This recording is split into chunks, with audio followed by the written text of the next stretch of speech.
आज देश को 15वां उपराष्ट्रपति मिल जाएगा। संसद भवन में सुबह 10 बजे से उपराष्ट्रपति चुनाव के लिए वोट डाले जाएंगे। एनडीए के वेंकैया नायडू की सीधी टक्कर यूपीए उम्मीदवार गोपाल गांधी से है। शाम 7 बजे नतीजों का ऐलान हो जाएगा। समीकरण के मुताबिक वेंकैया नायडू की जीत तय मानी जा रही है।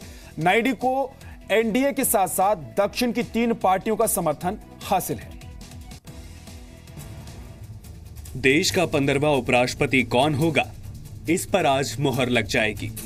एनडीए के वेंकैया नायडू और विपक्षी दलों के गोपाल कृष्ण गांधी के बीच सीधा मुकाबला है, जिसमें आंकड़ों के हिसाब से वेंकैया नायडू की जीत तय मानी जा रही है।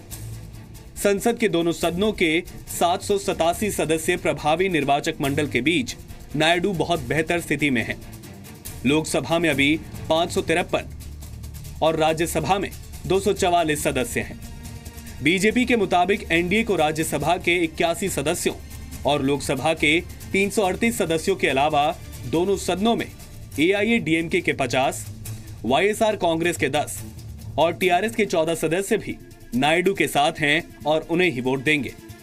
उपराष्ट्रपति का चुनाव जीतने के लिए 394 वोट चाहिए, जबकि नायडू को आसानी से 493 सदस्यों का समर्थन मिल रहा है। जेडीयू बिहार में बीजेपी के साथ गठबंधन में शामिल हो गया है, लेकिन उपराष्ट्रपति चुनाव में जेडीयू गोपाल कृष्ण गांधी के लिए वोट करेगी। सुबह 10 बजे से शाम 5 बजे तक मतदान होगा। नतीजों का ऐलान भी आज शाम 7 बजे तक हो जाएगा। लगातार 2 बार उपराष्ट्रपति चुने गए हामिद अंसारी का कार्यकाल 10 अगस्त को खत्म हो रहा है। ब्यूरो रिपोर्ट, जी मीडिया। उपराष्ट्रपति पद के लिए वोटिंग से पहले एनडीए के सांसदों के लिए हुई डमी वोटिंग में भी 16 सांसदों के वोट अवैध निकले। बीजेपी अध्यक्ष अमित शाह ने इसे दुखद बताया। इन सांसदों को फिर से बताया गया कि वोट देने का सही तरीका क्या है। कल ही वेंकैया नायडू के भाषण और लेखों के संकलन का तैयार हुई किताब के विमोचन का भी दिन था। पीएम ने इस मौके पर कहा कि उपराष्ट्रपति पद की गरिमा बनी रहनी चाहिए। ये हम सब की जिम्मेदारी है। हमारा सद्भाग्य है कि वेंकैया जी जैसा नेतृत्व हमें वहां मिलने वाला है, और मैं तो देख रहा हूं कि वेंकैया जी में इतना जल्दी बदलाव आया कि मुझे बीच में कहना पड़ा कि भाई आप जैसे वेंकैया थे वैसे तो अब दिखो। वो ऐसे चलना शुरू कर दिए थे। लेकिन वो हफ्ते 10 दिन में ठीक हो जाएगा।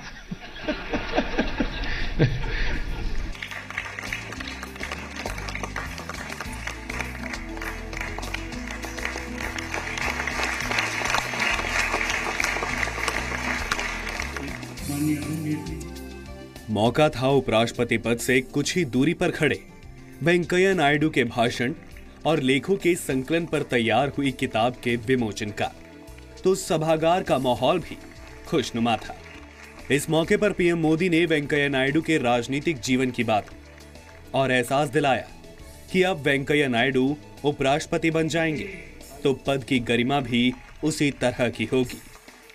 हल्के फुल्के लिहाज में पीएम ने यह भी कहा कि नायडू ने इसकी तैयारी शुरू कर दी है।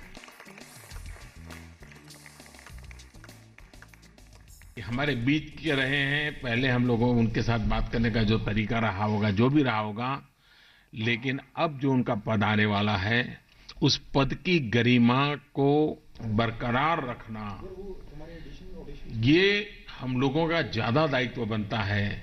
हम उस मिजाज में न रहे कि अरे वेंकैया तो अपना है, पहले तो यार मैं उसके साथ टेबल पे खाना खा लेता था, चाय पी लेता था। जी नहीं, वो हमारे होने वाले उपराष्ट्रपति हैं, संवैधानिक पद के गरिमा पर बैठे हैं। देश की संसदीय व्यवस्था की गरिमा बढ़ाना समय की मांग है जी। बहुत बड़ी निराशा हो जाएगी देश को। सरकार सिर्फ अच्छे काम करे इतने से इनफ नहीं है। संसदीय व्यवस्था, संसदीय गरिमा, संसदीय आचरण, ये चीजों का बहुत महत्व है, और इसमें वेंकैया जी की भूमिका बहुत बड़ा रोल प्ले करेगी। मुझे विश्वास है हम इसको लेकर के आगे बढ़े। आपको सबको बहुत शुभकामनाएं, वेंकैया जी को बहुत शुभकामनाएं। आज वो कल तक वो मेरे साथ, मैं प्रधानमंत्री था, वो मेरे साथ में एक मंत्री थे। किसी समय वो अध्यक्ष हुआ करते थे, मैं मंत्री हुआ करता था। तो ये बदलाव होने के बाद भी हम लोगों को उस पद गरिमा को रिस्पेक्ट बनाए रखना, ये हम लोगों को सीखना पड़ता है जी, वरना कभी बड़ा मुश्किल हो जाता है। मैं चाहूंगा कि हम इन चीजों को करेंगे और वेंकैया जी की सफलता ही हम सबकी सफलता है। इससे पहले कल उपराष्ट्रपति पद के लिए वोटिंग को समझाने के लिए एनडीए के सांसदों के लिए डमी वोटिंग हुई, जिसमें 16 सांसदों के वोट अवैध निकले। बीजेपी अध्यक्ष अमित शाह ने इसे दुखद बताया। इन सांसदों को फिर से बताया गया कि वोट देने का सही तरीका क्या है।